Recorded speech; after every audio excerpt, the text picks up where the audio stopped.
For as long as I could remember, I've had the phrase, "You'll grow into a fine person," embedded into the back of my mind.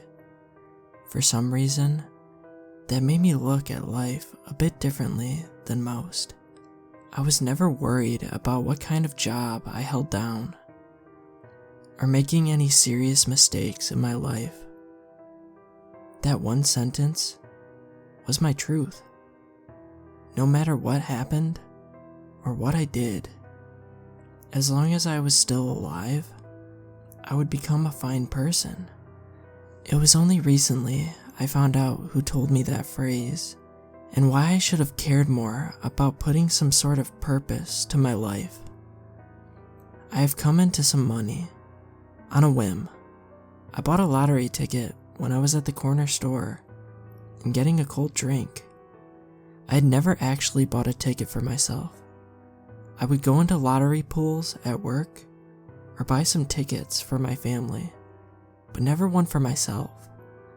It was a bit out of character, but I never considered guessing why I bought it. Even after I won, the amount was enough for me to live comfortably if I was careful with my spending. I could retire before my mid-20s, even after giving my parents a share, so they could retire as well. I was never close with my parents, and I had no reason for emotional distance. I loved them, sure, but I could never bring myself to go out of my way to do things like meet up for family dinners or play catch in the front yard with my father. They didn't seem too bothered with the distance. I was a fairly lonely person, very much the type to go missing and not have anyone notice for as long as 3 months. With my newly filled bank account, I decided first thing was to find a better place to live.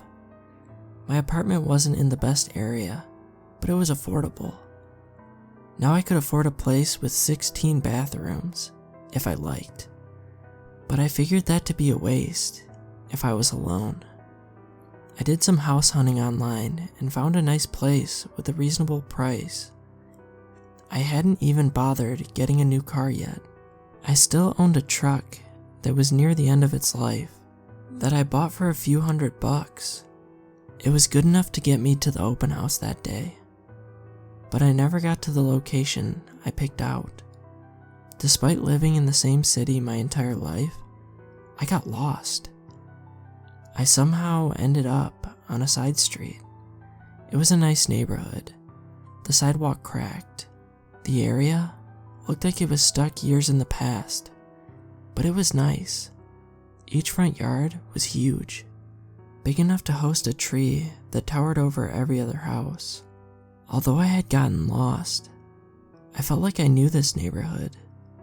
I slowly drove down the street looking for a place to park so I could use my phone to get directions to the open house. Because I was going so slowly, when a dog ran out into the weather-worn road, I was at no risk to hit it. From where the small dog came running, a child followed behind. She was calling after her dog and not watching where she was going. I had stopped my truck in the empty street and watched as the poor girl tipped over the curb, smashing her knee. She wailed for her dog and over her new scrape. Her father, I assumed, came running out from the house to go to her side. In a strange daze, I stopped my truck and got out. "Is she alright?" I called out. "She's fine." "Did you see where our dog went?" the father asked after picking up his sobbing daughter. I did see where the dog went. He had run down a driveway, and I guessed into the backyard of the place across the street. "I'll try to find him," I offered, and took off trying to track down the small white dog. The driveway ended in a gate that was ajar. I heard barking and hoped the owners forgave me for trespassing. It only took a minute or two to collect the dog and start back towards the road, but the owners of the house must have seen a stranger come into their backyard. A man came out onto the porch to see what the fuss was about. Following behind him was a woman. "Sorry to go into your backyard. I just wanted to get him back," I apologized. They looked between each other, not looking worried exactly, but had a stressed look I couldn't place. I returned the dog to his owner, and the little girl stopped sobbing when she had him in her arms again. Her knee looked bloody, but she no longer cared. Her father thanked me for the effort and took them inside to get his child cleaned up. The couple on the other side of the road was still on their porch. I gave them a wave. "Sorry again." "No problem." "Was the gate unlocked?" "I swore I had closed it," the man asked. He looked at least 10 years older than myself and kind. "It was open a little. Maybe the latch is broken," I suggested. He gave me a friendly shrug, and I got back into my truck. I was still parked in the road, but the street I was on looked like it didn't get any kind of traffic. I picked up my phone to try and get some directions, but for some strange reason, it didn't turn on. I fiddled with it for a few moments and finally gave up. The couple hadn't gone inside, but instead stayed to talk to each other. I felt bad for interrupting, but I was still lost after all. "Do you two know where I can get to Main Street?" I got turned around. "I'm late for an open house." For a moment, the woman looked a little pale, but she recovered and gave me a friendly smile. "Just go left at the end of the road and keep going straight. You'll see the turn for it. If you hit the big hill, you've gone too far. If your open house doesn't work out, get turned around again and come back here. We're considering on moving." After her partner spoke, the woman took his hand and gripped it tight. In that moment, I didn't notice how tight, or that she was suddenly forcing her smile. I figured she was just stressed over the idea of moving. I was even stressed, though the process would be easy. "Sure, would you mind me getting your number?" I got a nod, and the man went inside and came back with a sticky note. He had jotted down his number and their names. He handed it to me through my truck window. I gave him a thanks and doubted I'd ever see them again as I drove off. I didn't arrive to the open house. The street had been blocked off by emergency vehicles, and I watched in shock at the dark smoke billowing out from where I guessed the for sale house in question was located. I hoped no one had gotten hurt. What bad luck for the owners. I was too lazy to start up my job hunting again. Instead, the next day, I called the nice couple I'd just met. They offered to let me come by and look at the house whenever I'd liked. They were Henry Jones and Carol Jones, both perfectly lovely people. Henry gave me a big handshake the moment he saw me. Carol had gotten cookies and juice ready for us. They showed me around the house, and I could tell they had gone on a major cleaning spree for me. I felt flattered over all the kind attention, but at the same time, just below the surface, they looked stressed. "Laid off from work," Henry said, to explain their strange mood. I guess the reason he said that is because I knew they were stressed. Happening to a lot of people. That's why we want this place sold fast. We found a perfect place for us. Doesn't cost much. We'll be happy for the rest of our lives there. I looked at the living room. It smelled clean, and the summer sun came through the large open windows. I hadn't been in the house before, but oddly, it felt like home. It felt like I was meant to be there. I would be glad to be able to help out a good pair of people. I could afford to pay double their asking price, triple if they let me. The living room had faded and slightly peeling wallpaper. I ran my hand over top of it, taking in the thought of me living there, and I liked that thought. "Alright, how do we get this sale started?" It was another month until Henry and Carol could officially move out. I was fine with that. I came over and helped them pack. At some point, I was spending more time over at that place than my own apartment. I had bought the place, but it was still their home for the time being. I greatly enjoyed their company and hoped they weren't moving far. During that month, something was bothering me. Something so minor, I didn't feel like troubling them with it. It wasn't something troubling, just strange. I was the type of person to not dream, or not remember them when I woke up. But for that month, I was dreaming. I was younger, maybe 6 with my parents. We drove looking at different houses and finally arrived at Henry's and Carol's place. I knew by the wallpaper. I had been sat on the couch, eating a cookie while my parents talked boring adult talk.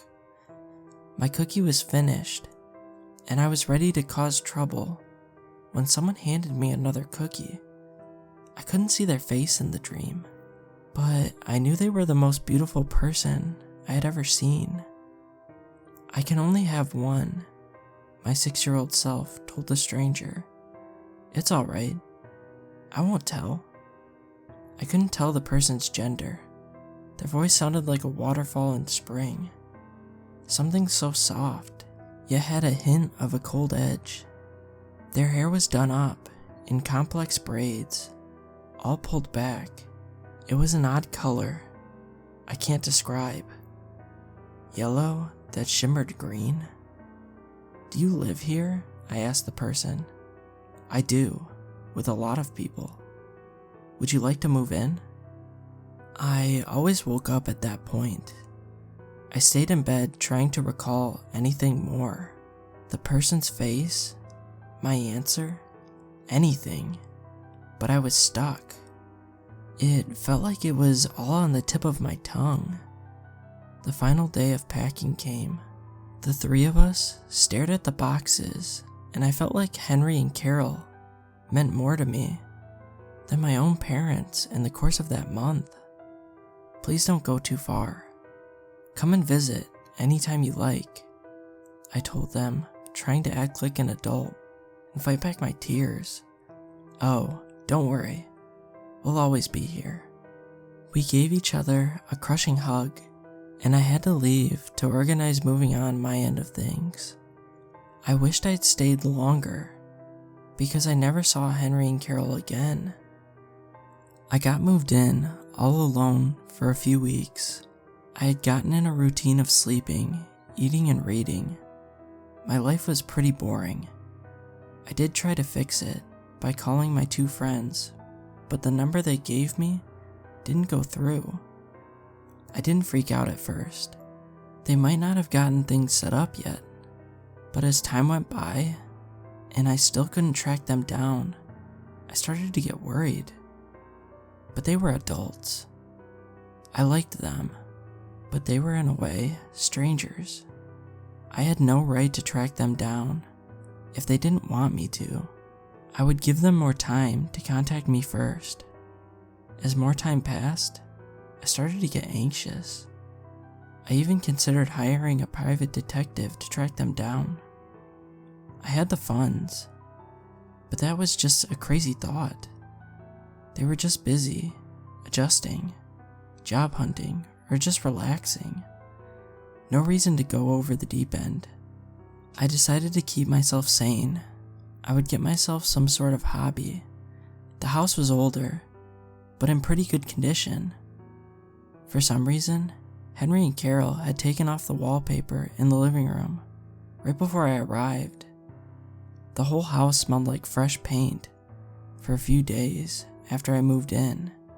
I missed that wallpaper and wished they left it. I sat on the couch in the middle of the day on my phone looking at tutorials on how to apply wallpaper when I heard a voice. You don't like the new wall color? I jolted up out of the couch, heart beating out of my chest. I relaxed, seeing who was speaking. It was the person I had dreamed about, so I must have fallen asleep on the couch. But in the dream, I couldn't see the person's face. But now I could. It was a perfect face. So perfect and so beautiful, it couldn't be real. I was scared again. I started to sweat when they took one step towards me. Their limbs strangely a bit too long, fingers too thin, and nails too pointed. Sharp, perfect teeth smiling at me, and eyes glittering, watching as I stood up on shaking feet. "Who?" I croaked, but my tongue suddenly dry. "You'll grow into a fine person." The person, no, creature, answered back in a voice, tinkling with a bell-sounding laugh. I got a sudden case of vertigo. I clutched at the couch arm to stay upright. I had spoken to this thing when I was a child. The memories came flooding back.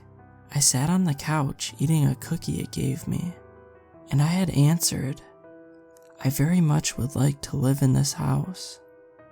I think I could love you when you're older. If I give you the means to purchase this house when you're older, would you come back here? Would you live with me? With us? I would like to fill this house with people I love." The creature had told me so many years ago. What if I don't use the money to buy the house? What if I buy toys instead? My child self answered back, "Oh, I know you won't. That's something a bad person would do. I don't like bad people. I know one thing about you. You'll grow into a fine person." My legs shook, and I felt myself nearly giving into a faint. That thing had the same smile as it did then. I felt it place one hand on my shoulder, and I wanted to shake it off. But to my horror, I realized I liked the hand there. I couldn't look at that far too perfect face. I was under its spell. I had a fluttering in my stomach, a start of an admiration I knew would spell my end. No matter what I did, I knew in time I would love this monster, and the truth made my stomach turn. "Where's Henry and Carol?" I asked weakly, not looking up. I wanted to cling onto my sanity for just a few more minutes. The creature let out a laugh. It wrapped its long, thin limbs around me, and I was unable to struggle. My body accepted it as my mind screamed to fight back. They never left. No one leaves this house. I like that. Filling up houses with people I love. Once you've accepted my suggestion to live with me, you'll never leave either. Sadly, houses fill up so fast. I was glad I'm able to get a few more into this one before I move on to the next one. My throat tightened, and tears started to sting my eyes. I suddenly understood why the living room wall looked so freshly redone, and why Henry and Carol looked so concerned during their final days, and why they put off moving for as long as they could, and why I could no longer contact them.